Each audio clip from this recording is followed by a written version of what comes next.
Szóval, mielőtt ennek nekiülök egy pár dolog a szituációról. Aki ezt majd visszanézi YouTube-ról, egyrészt, amikor ilyen témákról van szó, akkor érdemes lefektetnünk azt, hogy honnan indulunk. Szóval Ryan ír, egyrészt én egy hatalmas MMORPG rajongó vagyok, aki majdhogy nem az egész életemet akörül éltem le, hogy több játékos játékokkal játszottam. Az én single player játékos tapasztalati élményem meglehetősen limitált. Én PC-vel nőttem fel, ráadásul nem kifejezetten erős PC-kkel nőttem fel. Ami azt jelenti, hogy a legtöbb szórakozásomat a World of Warcraft-ból, Cabal Online-ból, 1000 éves MMO-kból gyűjtöttem, plusz Counter-Strike, Team Fortress, Starcraft, Warcraft, name it. Játszottam a tipikus multiplayer dolgokat, amivel mindenki játszott a bolygónak ezen a felén. Na most a helyzet, ezt azért érzem fontosnak lefektetni, mert beszélgetni fogunk a szolgáltatás alapú játékok és az MMORPG-k és hasonlók szituációráról, és még szeretnék hozzáfűzni annyit, hogy játékújságíróként dolgozok 10 éve, de az egész életemet végigkövette ez a hobbi, szóval pontosan tisztában vagyok vele, hogy működnek ezek a dolgok. A témánk az a Stop Killing Games Initiative, amit egy úriember indított a crew kapcsán. Most nem fogok belemenni az egész crew ügybe, de a lényege a crew dolognak, hogy a Ubisoft lelőtte a crew-t, és teljesen játszhatatlanná tette, ami mindenki számára probléma, már csak azért is, mert egyébként a crewnak volt single player komponense is, és teljesen játszhatatlanná vált. Na most ennek apropóján indult a Stop Killing Games Initiative, aminek az lenne a lényege, hogy az Unió, vagy hát egy összességében, optimális esetben a világ összes intézménye rákötelezze a játékipar résztvevőit arra, hogy ha abba hagyják egy játék frissítését, abba hagyják egy játék tartalmi támogatását, akkor azt a játékot úgy hagyják ott, hogy az játszható legyen bármikor. Na most nyilván ez egy komplex issue, de nem egy olyan komplex issue, amit ne oldottak volna már meg korábban játékfejlesztők. Rengeteg olyan online játékot fejlesztő csapat volt a történelem során, akik megadtak minden eszközt a játékosoknak arra, hogy a saját szervereiket és a saját szolgáltatásaikat fenntartsák azután, hogy nekik le kellett lőniük a sajátjukat. A legutóbbi példa, amire emlékezni tudok, az a Scrolls volt, és az a kidobós játék, ami az ilyenél volt, ami most nem jut eszembe. De mind a ketten úgy hagyták ott a játékokat, hogy a játék játszható maradt ilyen vagy olyan formában a Scrolls esetében. Konkrétan kiadták a szerver oldali binary-t azért, hogy az emberek száfosztolhassanak Scrolls szervereket. Szóval ez nem egy új dolog, a különbség az most az, hogy egy petíción keresztül, egy hivatalos Európai Uniós petíción keresztül azt szorgalmazzák, hogy törvényileg kötelezzék a játékfejlesztőket arra, hogy játszható állapotban hagyják ott a játékaikat, amikor lelövik azt. Amiért felhozom Pirate Software-t, az az, hogy ő egy meglehetősen köztiszteletben álló Twitch streamer ebben a space-ben, mert hogy ő dolgozott a játékiparban fejlesztőként, és millióan követik. A fő csatornájában 2,17 millió feliratkozó a YouTube-on. És neki egy nagyon érdekes véleménye van ezzel a dologgal kapcsolatban, amire szeretnék reagálni egy picit, és utána folytatjuk majd a Witcher végigjátszásunkat. Also known as Pirate Software Online. I've been in the gaming industry for about 20 years. I used to work at Blizzard Entertainment, then Amazon Game Studios, and now I own my own studio, Pirate Software, by the same name, which is an indie studio, and I've been here for about 8 years now. I also run a massive community. We've got about 180,000 people in Discord, and most of what I do is try to teach other people how to make games, teach them that they can make games, show them the tools to do so, and try to do everything without any paywalls or bullshit in the way. It's incredibly... Egyébként fogok sok keresetlen szót használni ebben a rövid felvételben Thorral szemben, azt szeretném hozzátenni, hogy bármilyen véleményem is van a munkásságáról, meg néha véleményeiről, um, szeretném kihangsúlyozni, hogy az, amit csinál egyébként, az példaértékű az indie fejlesztői space-ben, meg ebben a közép-budget játékfejlesztői space-ben. Azt nem akarom tőle elmenni. Nagyon jó munkát végez. Azzal, hogy game jam-eket futtat, embereket tanít meg arra, hogy kell játékot fejleszteni, emberekkel ismerteti meg a játékfejlesztés csodálatosságának élményét. Ezek mind tök jó dolgok. Ezt nem akarom tőle elvenni. Ezt csak azért mondom el az elején, mert lesznek dolgok, amiben bele fogok kötni nagyon élesen. Important to me that we keep making games and that the next generation has the tools to do so that our medium doesn't die out. And it never will. And that's the whole intention of all of this. So with that in mind, that community brought me this and tried to get me to sign it. And I don't want to. Number one, I can't because I don't live in Europe. But number two, I wouldn't sign it even if I could. And I'm going to kind of go through this and try to explain the reasoning as to why that would be the case. Without all of the internet. Igen, ezt szeretném hozzátenni. Nyilván ő nem írhatja alá semmiképpen, mert ő egy Amerikában élő személy, ehhez európai citizenshipre van szükség, hogy aláírhassd, nyilván nem írhatja alá. De hogyha alá is írhatná, és csak úgy dönt, hogy nem írja alá, az is egy teljesen fair hozzáállás. Ciao. Az is egy teljesen fair hozzáállás. Nem akarod aláírni, nem kell aláírnod. Te dolgod. Véleményével kapcsolatban lesznek keresetlen szavaim. Hate machine that's grown up around it. So let's go into how this works and why this is an issue to me. First things first, what is an initiative? So an initiative is actually not law. It is something that you put together so you can put it up in front of representatives and they can start the conversation. The reason why I have a problem with Stop Killing Games is specifically it starts the wrong conversation. If we're trying to kill off the practice of developers putting together a live service game, pitching it as a single player experience, and then taking away support in the future, this ain't it. And the reason why... Már itt problémáim vannak, mert ilyet senki nem mond. Oké, a crew esete az nagyon specifikus, mert a crew esete az úgy működik, hogy az technikailag nem egy live service game per se, legalábbis nem teljes értékűleg, ez félig live service, félig single player. Probléma, hogy teljesen mindegy, hogy te egyedül akarsz játszani, vagy másokkal akarsz játszani. A crewnak mindenképpen csatlakoznia kell a Ubisoft szervereihez, így lett lefejlesztve. De ez fel van tüntetve a dobozon, by the way, hogy Internet connection is required. Az való igaz, hogy nincs feltüntetve a dobozon, hogy a service required, hogy működjön hozzá, de ez nagyrészt annak köszönhető, hogy ilyen bélyegző nincs. Nem lenne rossz, ha lenne ilyen bélyegző, by the way, és használnának ilyet. Nem erről szól a beszélgetés.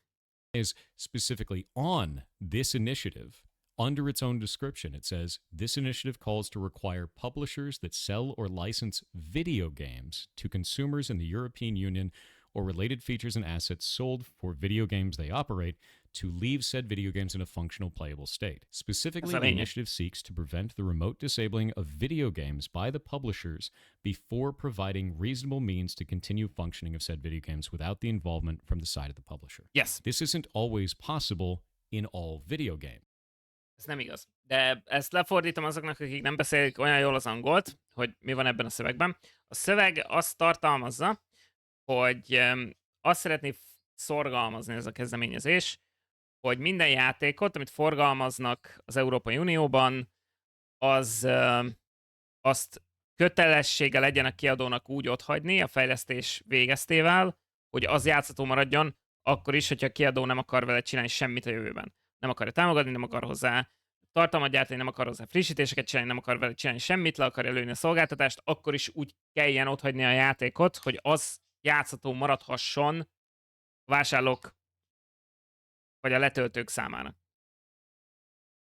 The publisher. This isn't always possible in all video games. Yes, it is. It fucking is. És ez a legnagyobb problémám, ami van Pirate Software-rel, és mindenkivel, aki azt mondja, hogy nem, ez nem lehetséges. De lehetséges. Fucking lehetséges. A következő történik, amikor te futtatsz szolgáltatás alapú videójátékot. Neked ott van a kliens programod, mondjuk a Destiny 2 esetében. Neked ott van a kliens programod, ami tartalmaz adott mennyiségű adatot.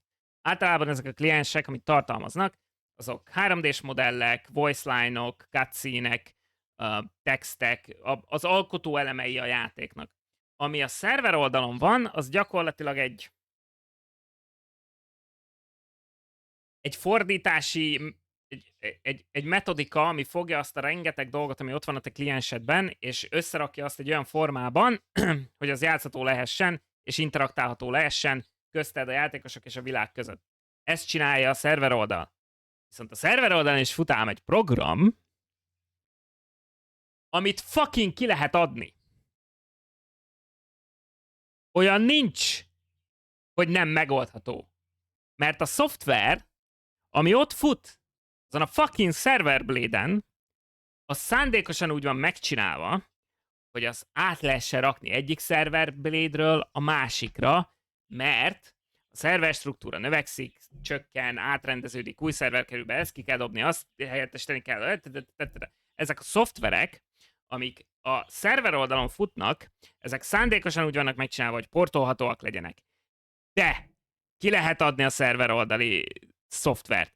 Más kérdés, hogy a szerver oldali szoftver lehet annyira komplex, hogy egy fejlesztő csapatnak aztán meglehetős mennyiségű időt és erőfeszítést kell rászánni ahhoz, hogy a szerver oldali package aztán könnyedén telepíthető, futtatható és fenntartható legyen. Yes! Ez már egy technicality probléma, amit rá lehet bízni a fejlesztőidre, és majd megoldják. A Scrolls oldalán megcsinálták, mert ott ugyanez volt a helyzet, hogy a Scrolls csapatának volt egy olyan szerver oldali binary-je, ami nem tudsz rátenni csak úgy a gépedre, azt lefuttatni, azt össze kell compile-olni egy olyan package-be, hogy az aztán használható legyen. A Scrolls fejlesztői rászántak 3 hónapot, és megcsinálták. Yes, a Blizzardnak valószínűleg több időt kéne rászánnia, ha World of Warcraft-ot akarnák lelőni, de szánják rá. Ez lenne a lényeg, hogy kötelezzék rá őket. And it doesn't call out the specific practice that this is supposedly trying to defeat. It is incredibly vague and will damage all live service games. How would you keep League of... Azért mert ez egy kezdeményezés, amit aztán igen, különböző specifikációkkal bővíteni kell, yes. Hogyha egy ilyen kezdeményezés átmegy, nyilván egy ennyire általános szövegezés, az nem fed le mindent, nem fed le minden esetőséget, nem fed le vele járó dolgokat, nem fed le nagyon sok mindent. Valahol el kell indítani egy folyamatot, és ennek az lenne a lényeg. Legends in a functional playable state. You'd have to re-architect the entire game. Amit már megcsináltak emberek, by the way. Nem tudom, hogy Pirate Software tisztában van ezzel, de a League of Legends rajongói már lekompájoltak egy private server package-et, ami a Season 3-at futtatja, mert van egy nagy rajongótábora a Season 3-as League of Legends-nek, amivel játszani akartak az emberek, szóval csináltak private servereket a League of Legends-hez. Nem tudom, hogy milyen állapotban van a projekt, nem akarom hirdetni a projektet, azt se tudom, hogy létezik-e még. Pár éve néztem utána utoljára. De megcsinálták emberek. Ezt meg lehet csinálni. Még akkor is, hogyha a fejlesztő nem segít benne. Más kérdés, hogy sokkal könnyebb lenne, hogyha segítenének. The game is what is called client server. So in client server models, there's a server and there's a client, and all of the math, all of the game, everything happens on the server. The client just displays it. And the reason we want to do it that way is so that you can't teleport around and do a billion damage. You don't trust the client. You trust the server. The client just displays what it's told, right? So if we wanted to re-architect this, we'd have to take all of that server logic, push it back out into the client, and somehow make that playable in a multiplayer-only video game. Nem kell ezt csinálnod. Ez egy feltételezés, hogy igen, így is meg lehetne csinálni, hogyha recompiled ugyanazt a logikát, amit a szerver futtat a saját gépedre, és abba belecsomagolni, és stb. De nem kell. Kiadhatod külön a server package-et, és majd valaki futtatja azt egy külső szerveren. Mert a haverjaimmal össze akarunk rakni egy LoL szervert azután, hogy a Riot lelőtte a játékot. Csinálunk egyet. Most jelenleg nekem van 2 darab laptopom. Hogyha én a haverjaimmal szeretnék dota egyezni, minden nehézség nélkül fel tudom setupolni bármelyik laptopomat, és felhúzhatok rajta egy hamacsit, egy Warcraft 3 klienssel, amin állandóan futtatok egy Dota meccset, egy Dota lobbit, amiben a haverjaim bármikor be tudnak csatlakozni, és bármikor tudnak vele játszani. Ezt meg tudom oldani most, ebben a pillanatban. Nem kell beleraknod a funkcionalitást a játékba, a server package-et kell biztosítanod. Doesn't make sense to me. So this isn't going to work for all games. Why is it calling out all games? And it's really easy to say like, oh, you know, that'll get worked out down the line. Minden játék. But we're dealing with government here. If we're going to be putting up these types of ideas specifically in front of government, we need to be calling out the right issues, especially if you don't have precedent set. Because now... Van. Azért hozza ezt fel Pirate Software, mert hogy ezt egy hivatalos szerveré akarjuk rakni. Szóval az, hogy majd megoldja a community, az nem működik. Valahogy specifikálnod kell azt, hogy mit kérsz a kiadóktól, specifikálnod kell, hogy mit vársz el, és hogy hogyan akarod ezt csinálni. Ami egy jogos kérés, mondom még egyszer, hogy kezdeményezésben erre nincs szükség, egy kezdeményezésben az a lényeg, hogy elkezdődjön valami, aztán majd utána specifikálunk, de oké, specifikáljunk előre. Minden jelenleg működő service játéknak van olyan protoverziója, amire lehet mutogatni, hogy a self-hosted formában működik. A Diablo 4-nél ott van Diablo 2, ami működik self-hosted verzióban. A World of Warcraftra hadd ne kelljen mutogatnom, hogy ezt lehet self-hostolni. A League of Legends-re ott van a Dota 1, ott vannak a League of Legends private szerverek. Mindenre lehet mutogatni. Shooterektől kezd az RPG-ken át, mindenre van megoldás, amit jelenleg fel lehet hozni, mint a példának, egy hivatalos szerv előtt. Now you're going to be setting precedent on something that doesn't make any sense, with people that may not understand the nuance of our industry, all in the name of saving games. I can't agree with that. So let's go into why this is happening, right? So why did this start in the first place? What is these specific cases they've called out that are egregious? And they have one. It's the crew. So action on The Crew. The video game The Crew, published by Ubisoft, was recently destroyed for all players and had a player base of at least 12 million people. Due to the game's size and France's strong consumer protection laws, this represents one of the best opportunities to hold a publisher accountable for this action. If we're successful in charges being pressed against Ubisoft, this can have a ripple effect on the video games industry to prevent publishers from destroying more games. First off, I don't like the idea in this that it has a player base of 12 million people. Ebben igaza van.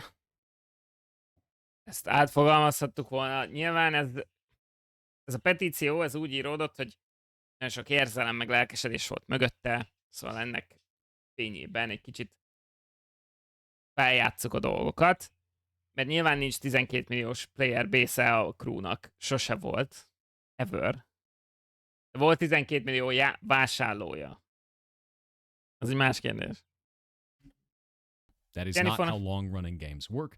There is a large number of people that buy the game, and that player base slowly dwindles off until nobody is playing it anymore. If there's any costs associated with keeping the game online, which this was an online video game, then eventually it costs more to keep it online than it does to keep running it, right? So the cost outweighs the amount of income for it. There are bad business practices that can occur in there. There are companies that will sell a online-only game as a single-player experience and kind of just put it into the TOS and hide it. But not nem erről van szó ebben a beszélgetésben, de oké. A lényeg az, hogy yes.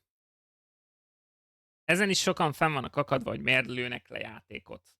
Én magam körülbelül nem akarok nagyot mondani, de szerintem évente 2-3-szor írok olyan listákat, hogy a Ubisoft vagy az Electronic Arts ezeket a játékokat fogja lekapcsolni ekkor és ekkor. Mert yes, elérkeztünk arra a pontjára a live service videójátékiparnak, hogy az első nagy live service játékok, amik elindultak ebben a bizniszben, azok most már kezdenek 10-15-20 évesekké válni, és egyszerűen nem éri meg őket fenntartani. Ilyenkor az majd lelőik őket. Nincs választás. Amikor egy üzletnek nem éri meg fenntartani egy játékot, akkor le fogják azt lőni. Most én mutogathatok a Valve-ra, hogy lelőtték az Arcane-t, pedig én imádtam nem az Arcane-t, az Artifactet, lelőtték az Artifactet függetlenül attól, hogy én imádom azt a játékot, és a Valve nyugodtan megtehetné, hogy fenntartsa az Artifactet. Van annyi pénzük kollektívan. De ha őszinték akarunk lenni, egy teljesen idióta business döntés lenne az, hogy ők fenntartsák azt a játékot, amikor kutya nem játszik vele, és mindenki a földbe döngölte. Oké. Cut your losses. De pont az lenne a lényeg, hogy amikor ilyen dolgok történnek, amikor egy játék annyira veszteséges, hogy még a legjobb szívű szolgáltató is le akarja azt lőni, akkor megtehessék azt, anélkül, hogy lázadás szülne a helyzet. Hogy problémák merülnének fel benne. Mert hogyha egyébként az a fejlesztőknek is jó, hogyha van egy dolog, amire mutogathatnak. Mert a fejlesztők egyébként nem örülnek neki, amikor le kell kapcsolniuk játékokat. Mert a fejlesztők pontosan tudják, hogy még egy olyan apró játékban is, mint mondjak egy nagyon kicsi, de játékot, aminek tudom, hogy van aktív közössége. DNF Duel. Függetlenül attól, hogy a DNF Duel-lel, hogyha most valaki megnézné Steam DB-n, játszanak vele, vagy 10, hogyha a fejlesztőnek megmondanák, hogy lőjék le azt a játékot, a fejlesztők pontosan tudják azt, hogy mennyi eltökélt rajongója van annak a redvás fighting game-nek. Rengeteg olyan ember van, akik imádják azt a játékot, csak nem játszák állandóan, játszanak több különböző fighting game-et, stb. Nem akarják ők azt lelőni. De nincs a fejlesztőknek a kezében semmi arra, hogy azt mondják az Artsys Works-nek vagy a Nexonnak, hogy kötelességed lehetővé tenni azt, hogy kitegyük a server binary-t. Kötelességed lehetővé tenni azt nekünk, hogy mi megcsináljuk a server binary-t, és kiadjuk a játékosoknak. Nem tehetik meg a fejlesztők ezt ma. De hogyha lenne egy törvény, ami kötelezné rá őket, akkor mutogathatnának. Köszönöm szépen a szabad, Gemi. Puszilak. All companies do that. When they do, we should be calling out that specific company, not all companies. So let's take a look at this and find out more about the crew itself. If we pull up their Wikipedia, we can see that the crew was actually created in 2014, which, much to the hatred of all of us oldies on the internet, was 10 years ago. Oh. So this was an online-only racing video game developed by Ubisoft Ivory Tower and Ubisoft Reflections and published by Ubisoft. So all Ubisoft, right? With that in mind, it said it was a scaled-down recreation of the contiguous United States and included both role-playing and large-scale multiplayer elements. So it had a massive multiplayer component to it. It is an online-only service-based game, and they shut it down 10 years later. On March 31st, 2024, Ubisoft shut down the game's servers, rendering the game unplayable, which is normal for live service games. The only thing that I can see in here that could be a problem is if they posted this not an online-only experience. But everything that I found online shows that the game was always marketed as online only. If you're going to be buying an online-only game, that means it can only run when it's online. And if the servers need to shut down in the future, far in the future, it makes sense to me for the access to that game to be cut, if it's online only. If it's a single-player experience that has online-only functionality specifically just to shut down the game in the future, and the online-only doesn't actually add any gameplay functionality, I'd agree with you. That's a shitty business practice. But that's really rare. And in the specific... És nem is erről beszélünk, by the way.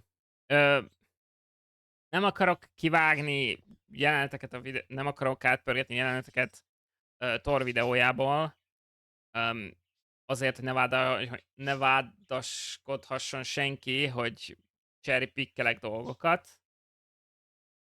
De ez a rész teljesen lényegtelen. Nem ez a probléma. Cases where it does happen, we should call out that, not just all games and not all live service games. Further, there's more context to this too. The Crew itself came out in 2014, but it actually had a sequel that came out in 2018, and then it had another sequel that came out in 2023. And if we go to the Crew's SteamDB, which again is not going to be all of the player base for this, it's only going to show the ones who were playing it through Steam. It was on multiple platforms. And we look at the max here, it did start out with a sizable amount of community, and then it degraded. And it had a major drop-off in 2018, which is the same year that it launched a sequel. This is normal.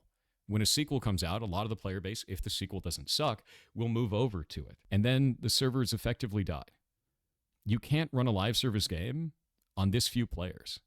You can't. Most of the time, especially not if there's anything else that goes into it. And if we go into that anything else, and we could see that there was license problems. So on December 14th, 2023... Az autós játékoknak ezzel külön küzdeniük kell, mert az autó licenszek, meg a zenei licenszek katasztrófa.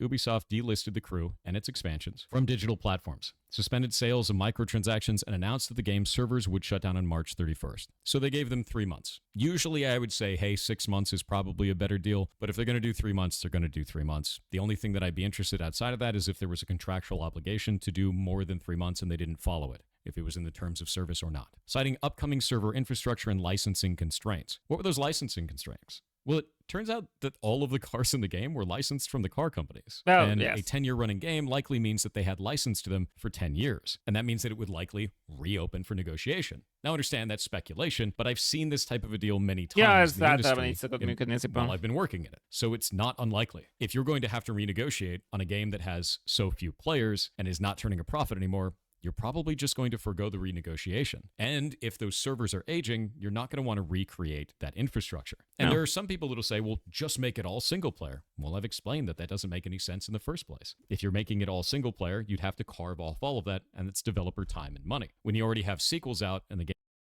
Ez a lényeg. Yes. Ez a developer time and money. Fejlesztőknek időt és pénzt kellene arra áldozniuk, hogy a játék futtatható legyen single playerben. Absolutely true.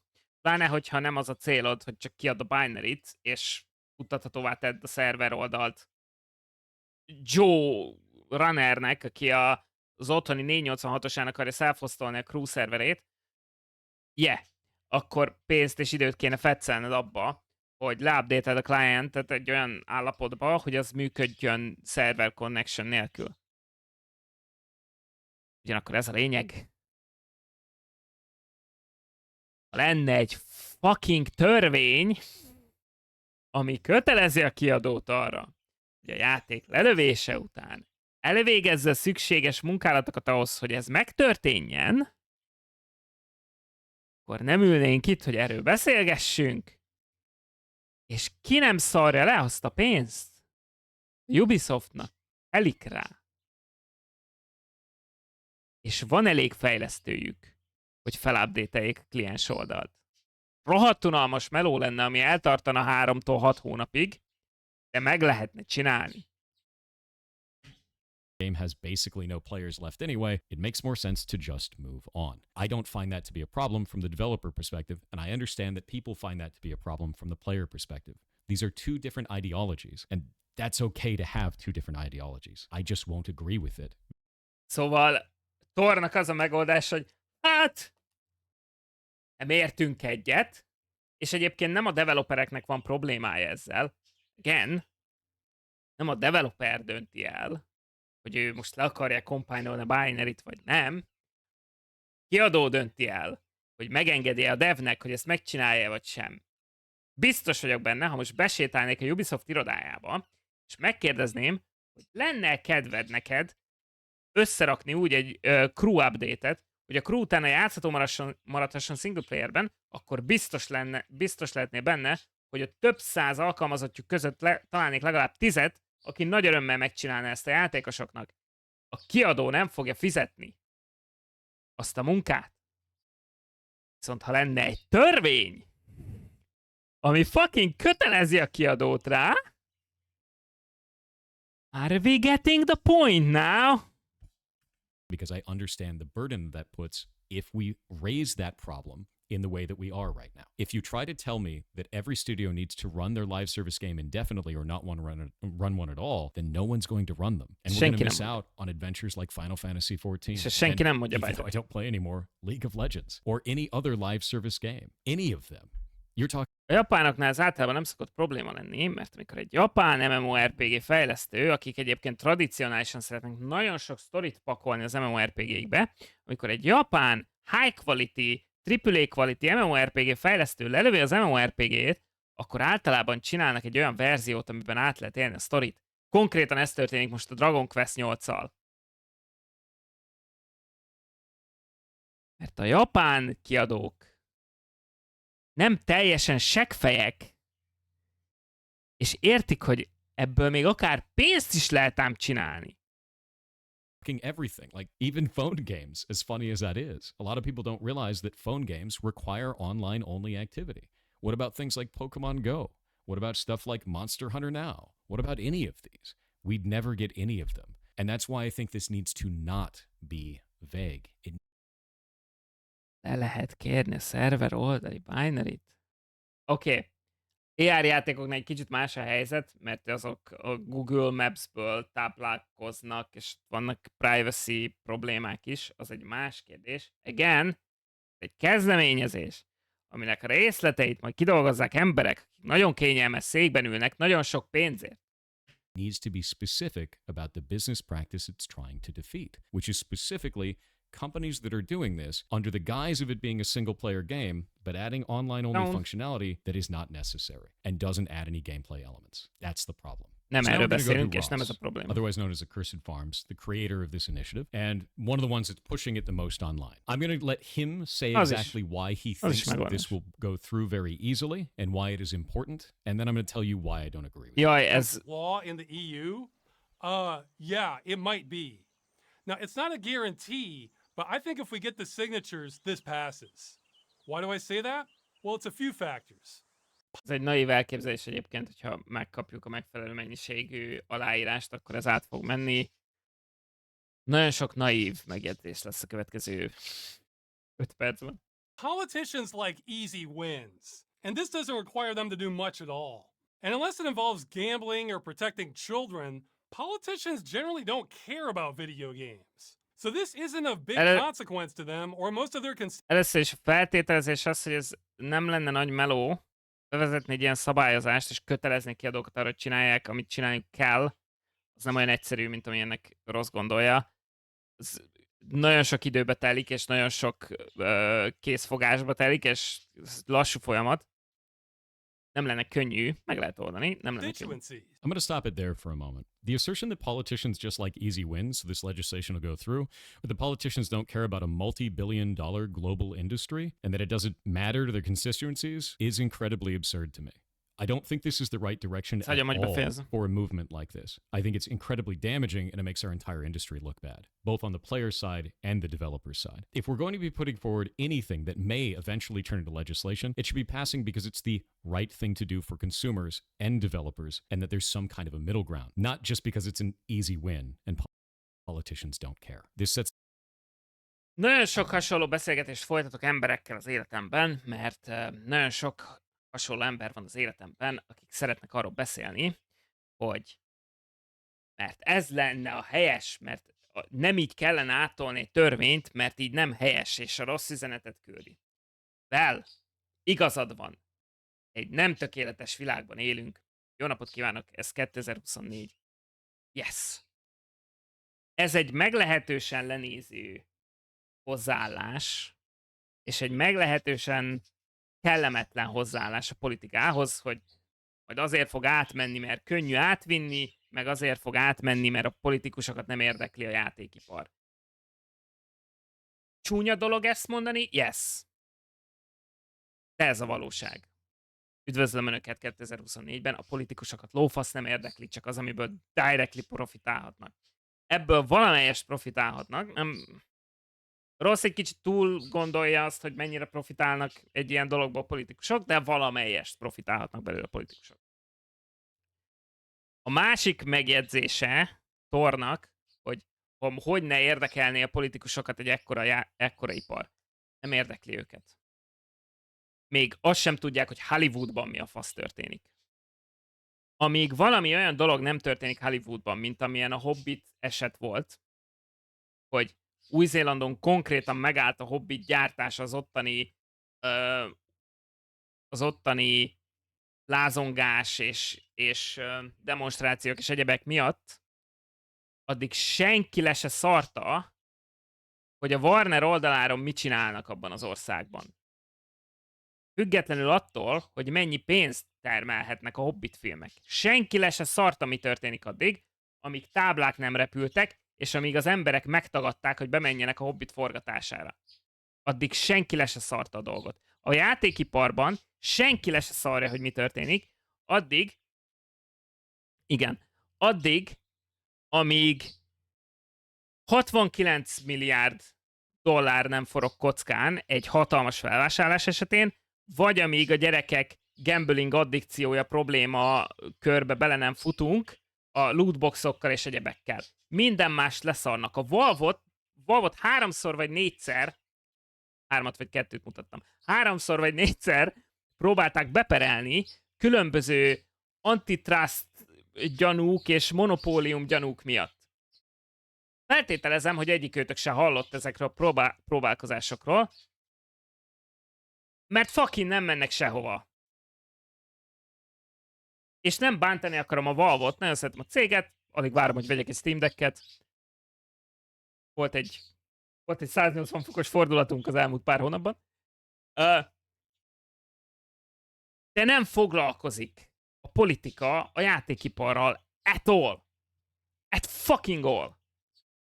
És most beszéltünk arról, hogy miért ne foglalkoznának egy ekkora pénztermelő iparral, mert millió mással foglalkoznak. Mert sokkal fontosabb dolgok vannak a világban, annál, mint hogy az Overwatchban vannak-e lootboxok, vagy nincsenek. Vagy hogy a Hobbit törvény megszületik-e, vagy sem. Az Európai Uniót meg aztán pláne nem érdekli. Mondhatjuk azt, hogy nem szép dolog így gondolkodni a politikáról, meg szabályozásról, meg kezdeményezésekről. Yes! Nem szép dolog így gondolkodni róluk.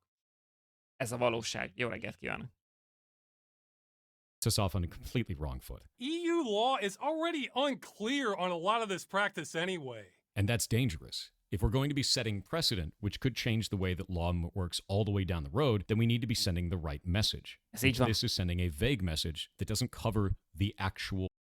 Az üzenet megfelelően specifikus ahhoz, hogy az emberek odafent értsék, hogy mit akarunk. Aztán a többi specifikus dolgot, again, ez egy kezdeményezés, majd ki lehet dolgozni akkor, amikor egy öltönyös embernek az asztala előtt lesz. Problem. So this is not a win to me. This is a huge risk. And we would be making it easy for them to settle it. It falls in line with other consumer practices. Yep. You know how when you buy something, you're generally allowed to keep it? In the case of live service games, in the terms of service for those, you are not buying the game. You're buying a license to the game. And that's the part that's really different here. If we don't like the idea of live service games as a whole, I get it. Don't play live service games then. Don't agree to those terms. But if we're under this weird idea that we need to get rid of all live service games or damage that practice in any way to keep in line with consumer policies, it is in line with consumer policies. If it wasn't, it wouldn't be there in the first place. So this doesn't really make a lot of sense to me. You're not buying the game, you're buying a license to the game. In the niche cases where a studio is trying to sell a game as if you are buying it or purchasing it or using that language specifically and they give you a live service game instead, I agree that should change. That language should change. You are not purchasing the game, you are not buying the game, you are paying to have a license to a live service experience. I get that. Is that what this is doing though? The initiative is not trying to call that out specifically. It's trying to say that all games need to stay in a functionable, playable state, which is not calling out the language that is being used to manipulate the player.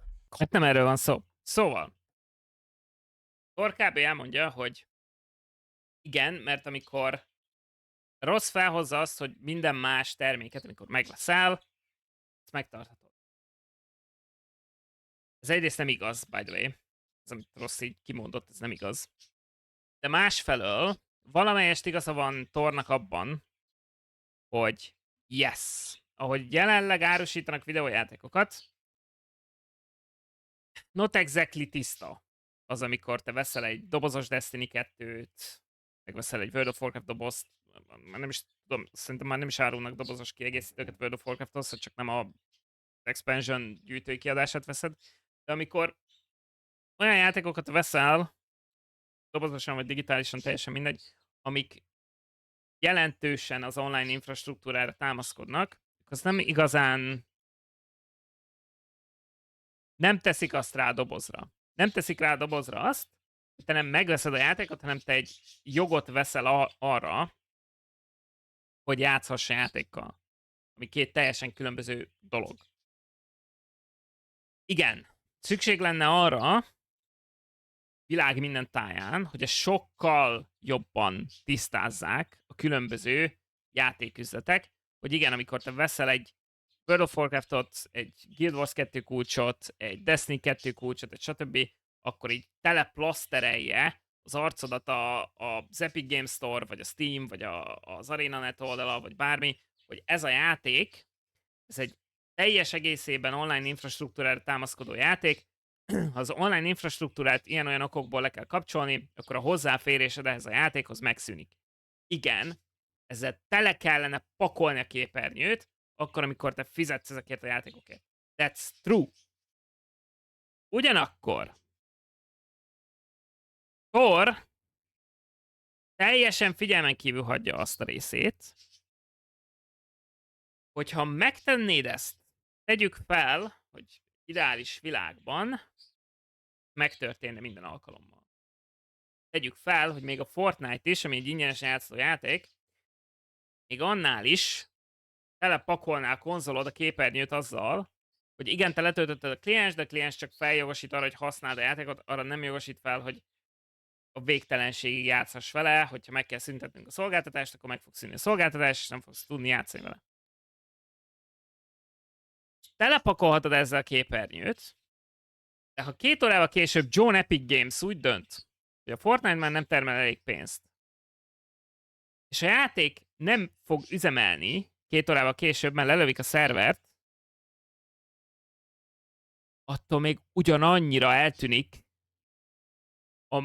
a játék média egyik nagyon-nagyon fontos történelmi köve.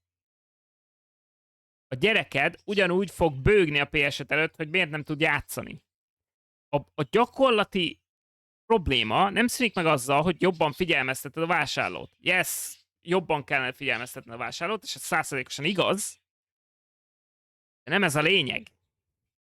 All that out specifically, not this vague bullshit. And finally, this is a diversion from really serious topics that politicians would prefer not to deal with. That's really gross to me as well. The idea that this is just a diversion from serious topics and they can get an easy win in and we can just push it through and there won't be a lot of pushback on it and they're not going to have to think about it too hard. That's crazy dangerous, dude. If you're going to be setting precedent, if you're going to be putting forward something that you want to start a conversation to eventually become legislation, and these are the reasons for it, not only can I not agree with the initiative, but I can't agree with you. And I think that the tactics that you're using here are really disgusting. So yes, I won't agree with that.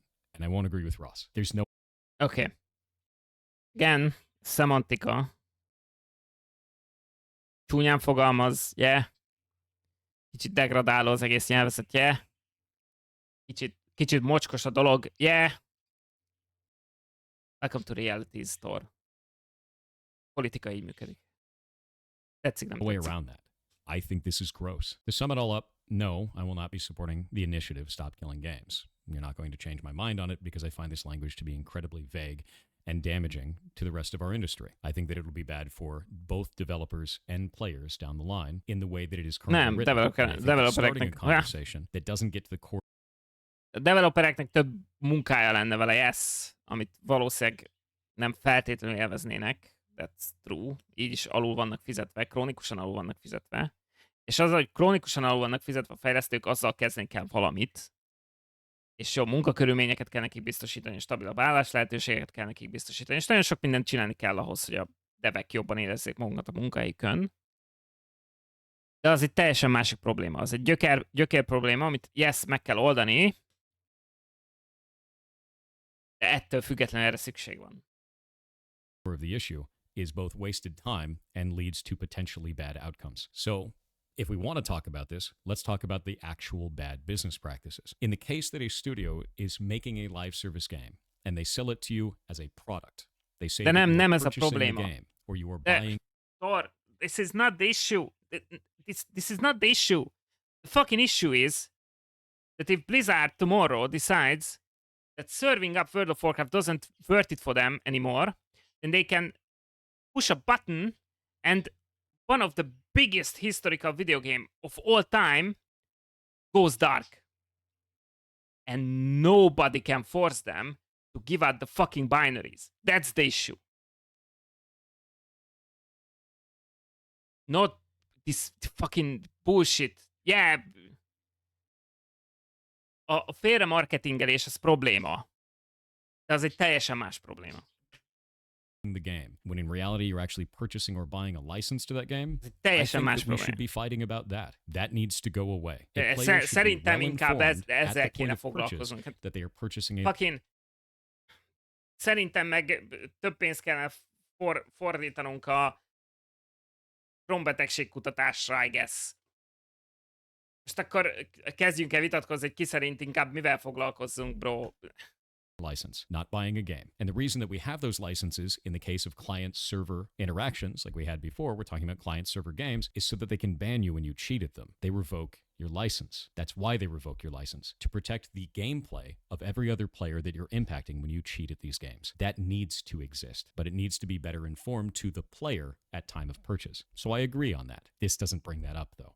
It just attacks all video games. Mert nem erről van szó ebben a and fucking they kezdeményezésben need to azért. keep being able to be played indefinitely. That doesn't make any sense to me. Aside from that, a lot of people really like live service games as they exist now. So Azért hoztam fel az elején, hogy mennyire szeretem az MMO-kat, meg ilyenek, mert ebben a részben elkezd arról beszélni, hogy ha utáljuk a live service dolgokat, akkor stb. Nem utáljuk. Szeretnénk velünk játszani. Ez a lényeg. Hogy nagyon szeretnék Marvel hírozozni. És nem tudok. Mert megszűnt. És senki nem tudja kötelezni a fejlesztőket arra, hogy kiadják binary-t. trying to kill off all live service games, as some people have said online, doesn't make any sense either. Live service games are a great way to get away from the real world. They're about social interaction between players. Some people get married in them. Some people met their spouse in them and then got married in them. It's a really cool thing. Nagyon örülök, hogy felhozza ezeket a példákat, amik tradicionálisan World of Warcraft példák, hogy igen, a párommal ebben meg abban az MMO-ban találkoztam. A World of Warcraftnak jelenleg 1, 2, 3, 4, 5,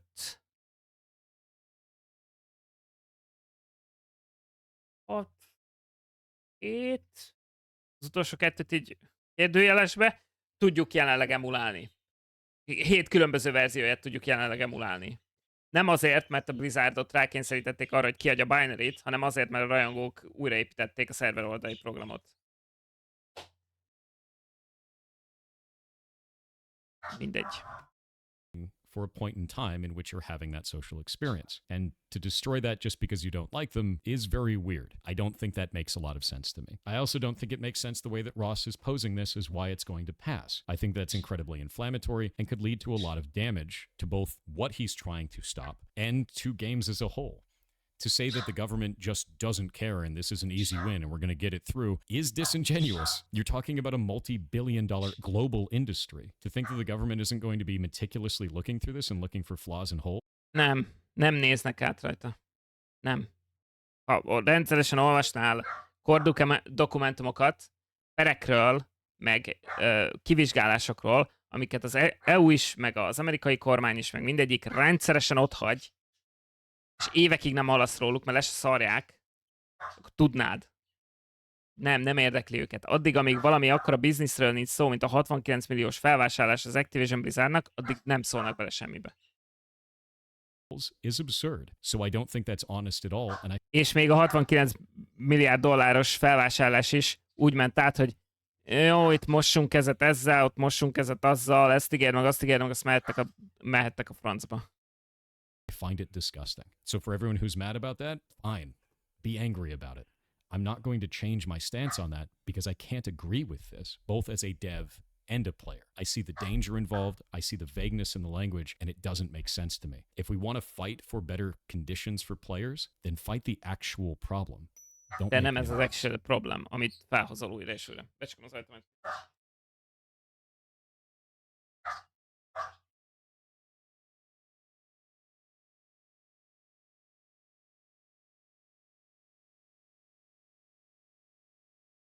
Igen. Szóval, ennek van egy másik része is. Bocsánat, tudom, hogy a Witcher időből veszünk el, egy kicsit tovább fogok ma streamelni egyébként is, mert tényleg szeretnék Witcherezni. Ez egy olyan téma, ami nagyon közel áll a lelkemhez, hogy át akarom beszélni az egészet. A másik részt is meg fogjuk nézni, és utána megyünk tovább játszani. Hi, my name is Jason Thorhall, also known as Pirate Software, and the other day I put out a video called Stop Killing Games, saying why I would not support the initiative. Overall, it was actually quite positive. The analytics on it show that people really think it's a good idea. There's a huge amount of like ratio, and I received hundreds of comments from developers thanking me for putting it out because they can't speak publicly while they're at a business or a job elsewhere. A lot of the times, major companies will fire you if you are speaking out of turn and cause a PR disaster for those companies. And since this is such a popular thing among players, most devs aren't going to say anything to you. So Claudia Dormi. Valaha most már kiégett többször cégek pénzéseken leépített animált cinematik kisiparosként, beköszönök. Tökre értékelem ezeket a videóidat, és tök jó, hogy időt fordítasz rá, hogy ezekről a dolgokról beszél, elég misztika a szakma átlag embereknek, eddig mindig csak inkognitóban néztek. Nagyon szépen köszönöm, hogy benéztél, nagyon szépen köszönöm a kedves kommentet. Majd beszélek egy cikkről is egyébként, azt ma szerintem kiadjuk, de az Aftermath írt egy nagyon jó cikket az iparról, azt majd egyszer átnézzük. Yeah. So let's discuss the most common requirement of the initiative, which is A Microsoft azért jó pár indít felfallást, nagyon honnan indult az MC, mikor rájöttek, hogy ez több, mint egy fellángolás. Igen, és amikor a Microsoft sorra vásárolta fel egyébként a kisebb cégeket, mint Mojang, meg Tango Gameworks, meg hasonlók, ott is egyébként azok is voltak akkora felvásárlások, hogy a különböző hivatalos szerveket kötelezték, vagy a különböző hivatalos szerveknek kötelességük volt átnézni a papírokat. Hallottál te arról, hogy megállították egyik dílt is? Nem, mert le se szarják. Aláírnak bármit. Amíg nem akkora cégről beszélünk, mint az Activision Blizzard King, addig le se szarták egyiket. games have to be left in a functional, playable state. Now, what Tencent happens if that igen. game is a online only? To be fair, a Tencent meg az Embracer oldalára egy kicsit máshogy működik a legislation. Ők nagyon más stílusú országokban léteznek. de igen.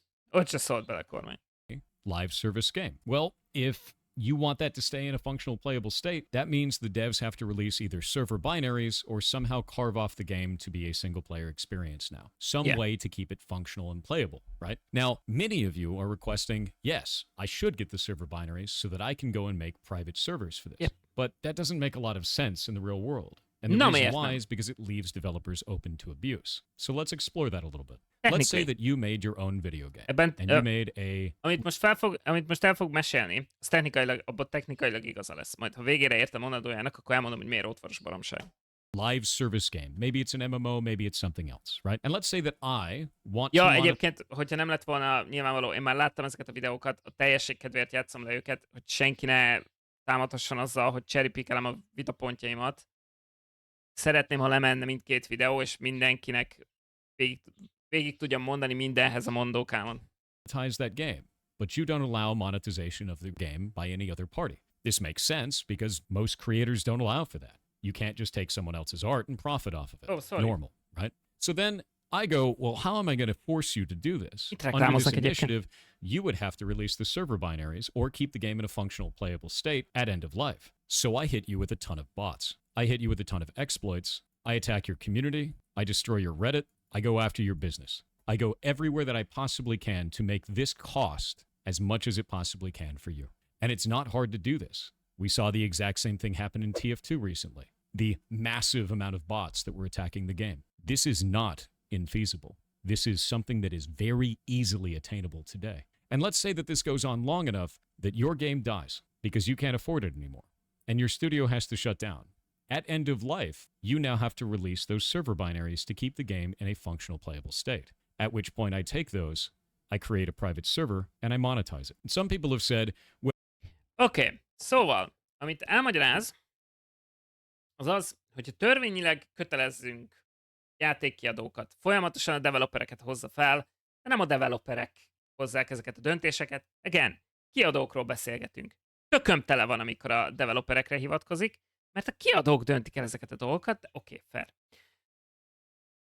Azt magyarázza, hogyha törvények kötelezik a kiadókat arra, hogy kiadják a szerver oldali szoftvercsomagot, amit felhoztam az előző videó kapcsán, akkor előállhat egy olyan szituáció, hogy a másik csoport botokkal, csalásokkal és szociális, hogy mondjam ezt, beépített szociális károkozókkal tönkreteszi a játékot. Annyi botot küld oda, annyi csalást küld oda, annyi community problémát okoz, hogy le kell lőnie a kiadónak a játékot, és mivel innentől törvény kötelezi, hogy kiadja a binary-t, ezért kiadja a binary-t, és a támadó fél megkapja azt a binary-t, és utána felsetupol egy saját szolgáltatást azzal a binary-vel, és elindítja a saját szerver szolgáltatását az első kiadó munkásságába, az első csapat munkásságára építve. Ez soha nem történhet meg a való világban. Megtörténhet, technically megtörténhet, és történt már hasonló, absztrakt vonatkozásban, más üzletágakban. Sure, a helyzet a következő. A legtöbb normális kormányban törvények vannak arra, hogy ne tehess tönkre a piaci versenytársadat azzal a céllal, hogy te profitálhass belőle. Egyrészt. Másrészt kurva egyszerű hozni egy olyan törvényt, hogy trademarkolt binary-t, aminek a trademarkja még mindig az eredeti kiadóhoz tartozik, azzal te ne csinálhatsz monetizálható szolgáltatást. Ennyi. Well, simply don't allow monetization of the server.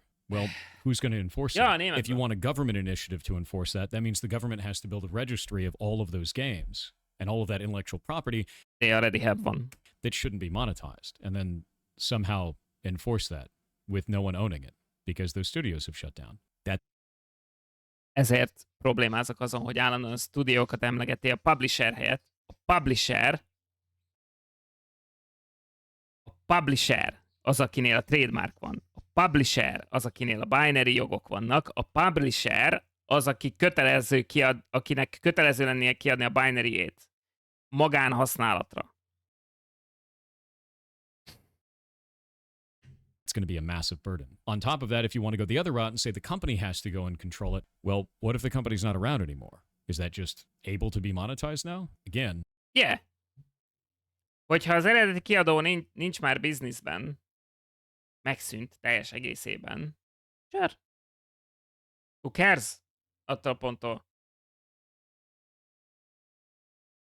Ez nyilván felhoz egy olyan problémát, hogyha te egy kis indie csapat vagy, és tiéd az MMORPG Dark Boots, és van egy csapat, akit nem kapcsol le a szerv, de tönkreteszi a játékodat, és indie csapatként hát az van, hogy egyszerűen nem tudod fenntartani a céget, binary-t ki kellett adnod, hiába nálad vannak a jogok, de meg kell szüntetned a céget, mert nem tudod fenntartani a céget, és rögtön utána a Dark Boot szerverek elindulnak a támadóféltől. Ez megtörténhet, és ez valós probléma lehet. Leszámítva azt az apróságot, hogy mára olyan nevetségesen drága fejleszteni egy MMORPG-t, olyan nevetségesen drága fejleszteni bármilyen fucking service alapú játékot, hogy egy indie cég nem fog tudni csinálni egyet. Akkor se, hogyha nincsenek ilyen törvények, akkor se, hogyha nem lép be más, tök mindegy.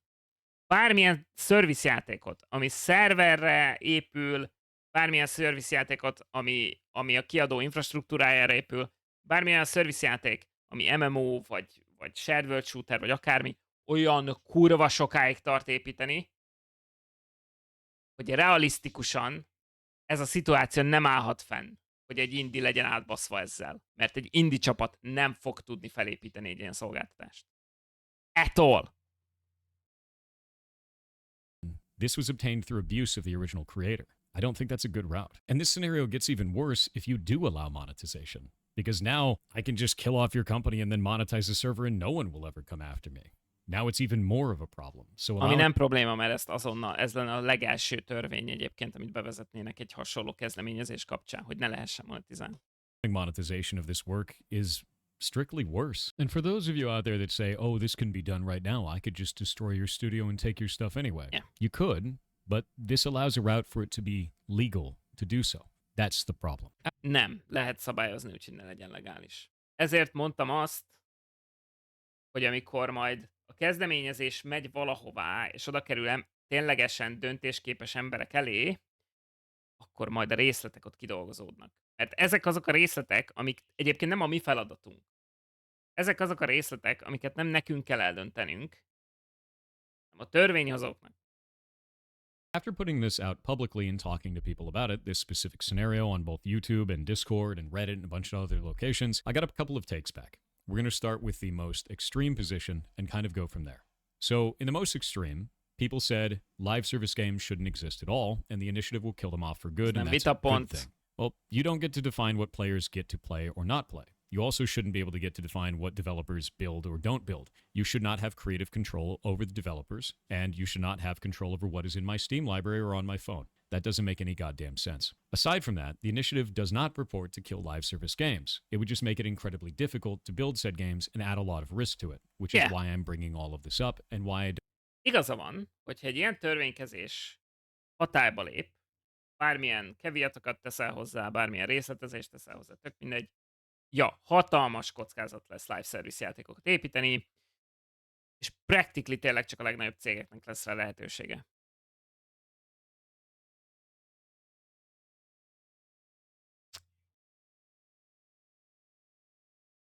Szóval mi változna? don't support the initiative in the first place. A lot of people don't realize that this will slowly diminish live service games in the market because it's not an incentive for us to build them anymore, which means you get less multiplayer live experiences. That sucks. I like live service games. I enjoy playing things like Final Fantasy XIV. I enjoy going and playing in games in the past, at least, like League of Legends. Yeah, ebben igaza van, hogy kevesebb lenne live service játék, mert minden Joe nem tud elindítani live service játékot. De, my brother in Christ, a következő pár hónapban el fog indulni 2, ami holtan születik.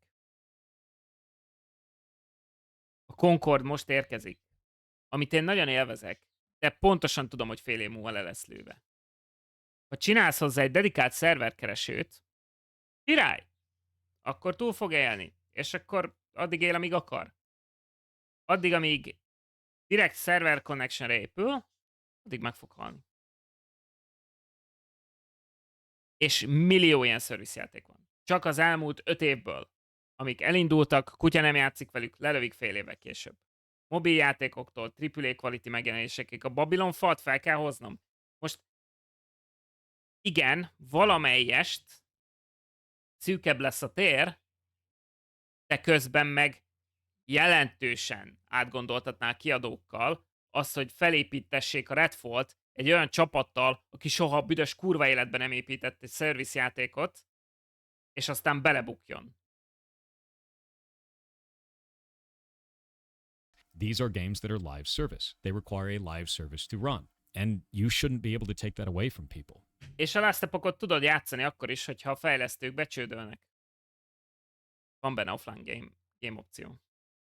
And if that's your only position on this, not only are you disingenuous in what the initiative is purporting to try to achieve, but you're also aggressively attacking other players instead of trying to fix something. So the next one is that this is about games preservation and that it needs to happen to preserve these types of games for future generations and for everyone to always have forever. But I would argue that this isn't actually preserving these games. Social games, such as, let's say, Apex Legends, require a number of players to be in the match at the same time so that you can have an experience that is only able to be obtained through lots of players interacting, right? It's a multiplayer game. You need a bunch of people.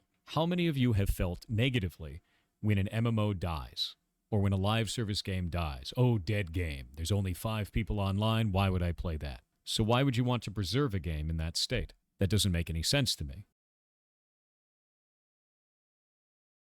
Itt jöttem rá arra, hogy Thor és én nagyon különböző környezetekben nőttünk fel. Thor felhozza szemantikai problémákat, mert szerintem ő nem ült bent annyi teljesen halott meetingen, amint én, ahol beszélgetünk nagyon elegánsan, nagyon kidolgozottan dolgokról, aztán lófasz nem lesz belőle soha. Thor valószínűleg nem dílelt még politikusokkal, akik a halál faszát nem hajlandóak megmozdulni semmiért, ezért Görtinek titulálja azt, ahogy rossz beszél a politikusokról. És Thor valószínűleg soha büdös életben nem játszott private szervereken dolgokkal, ezért feltételezi, hogyha relatív kevesen játszanak egy MMO-t, mert egy privát szerveren fut, vagy egy shootert, mert egy privát szerveren fut, akkor az élmény értéktelenné válik. My brother in Christ. Jelenleg szerintem, ha felkeresnék egy weboldalt, most nem fogok, különböző szabályok miatt, szerintem találnék egy orosz határon lévő, pincében csipogó Lineage Chapter 3 szervert, amin valószínűleg peak hour-ben 40-en játszanak, de annak a 40 embernek az az élete. Annak a 40 embernek az az 1000 éves szar Lineage 2 Chapter 3 szerver az élete. És az a 40 ember, aki rendszeresen ott van, a családja, a baráti köre, a social networkje, ott találta meg a feleségét, a pasiát, a bárkiét. Yes! Egy MMORPG, egy large scale shooter, egy service játék az élmény jelentősen szenved, akkor, hogyha a játékos bázis száma a földbe áll. De attól függetlenül az még egy social élmény marad akkor, hogyha 2-en ott vannak azon a szerveren. Vagy 5-en ott vannak azon a szerveren. Vagy 10 ott vannak azon a szerveren. Ha egy ember van azon a szerveren, akkor meg van őrizve az a játék. Ha self-hostolhatok egy Vanilla World of Warcraft szervert magamnak, akkor tök mindegy, hogy milyen az élmény, ahhoz képest, amilyen volt 2004-ben, amikor elindult a játék, elmondhatom azt, hogy ez a szuper fontos darabja a játék történelemnek elérhető és játszható, függetlenül attól, hogy a Blizzard mit csinál. És ez a lényeg. Ez lenne a lényeg. Játékélmény szempontjából persze nem annyira fun, amikor nem annyira szórakoztató, mint amikor több ezren ott voltak a kezdőhelyeken, és mit tudom én, zöngött a szerver, de be tudsz lépni Elvin Forestbe. Meg tudod csinálni a questeket, tudod hallgatni a zenét, átélheted az artisztik oldalát a játéknak, és nosztalgiázhatsz, és felidézheted a dolgokat, és lőhetsz screenshotokat, és csinálhatsz mindent. Gyengébb az élmény, sure. De az kit érdekel, nem ez a lényeg.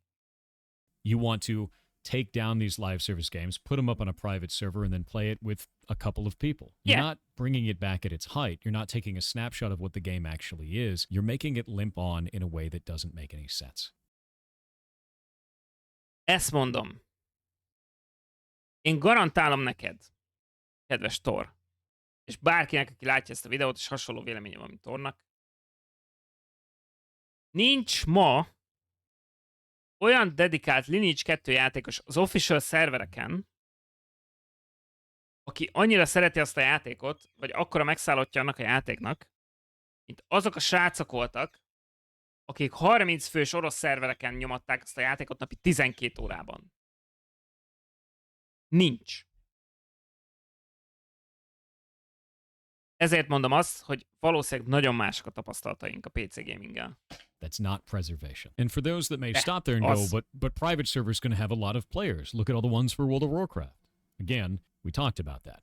It opens up a route for abuse of the developers. So that is not a solution. And the last take that I got from this and it's the most reasonable to me, this is an initiative. It's not a law. Why are you upset? Just wait. I'm not going to wait.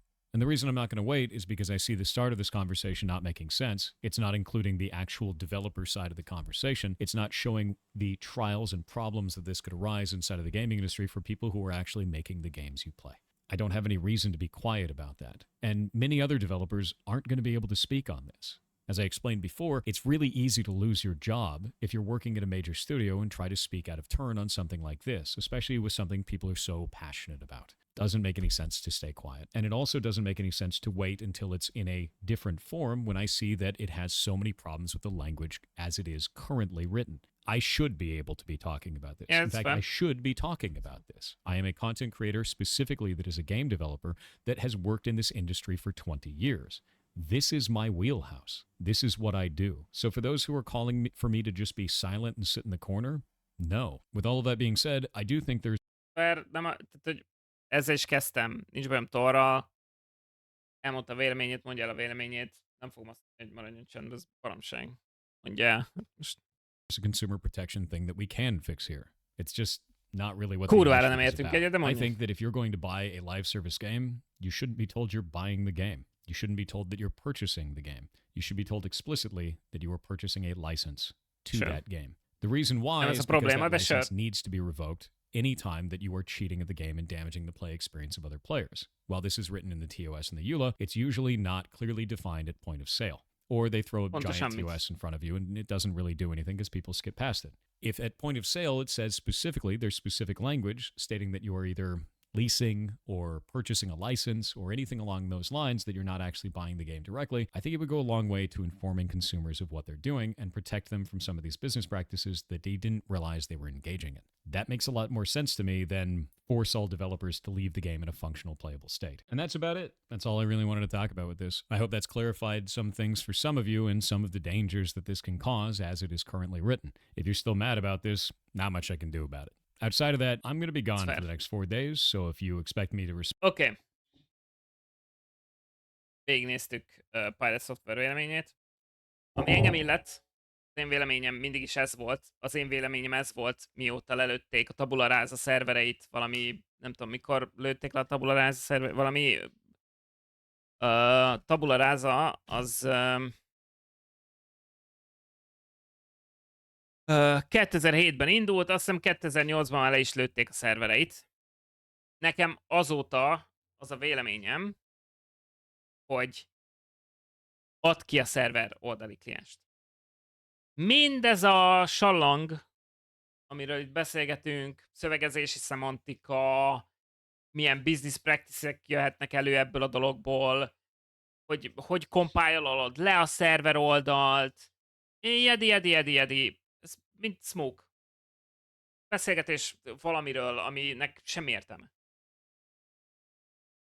Nem kell kötelezni a fejlesztőket, hogy fejlesszék le a binary-t egy olyan formátumban, hogy minden idióta tudjon otthon szervert futtatni, de adják ki a binary-t.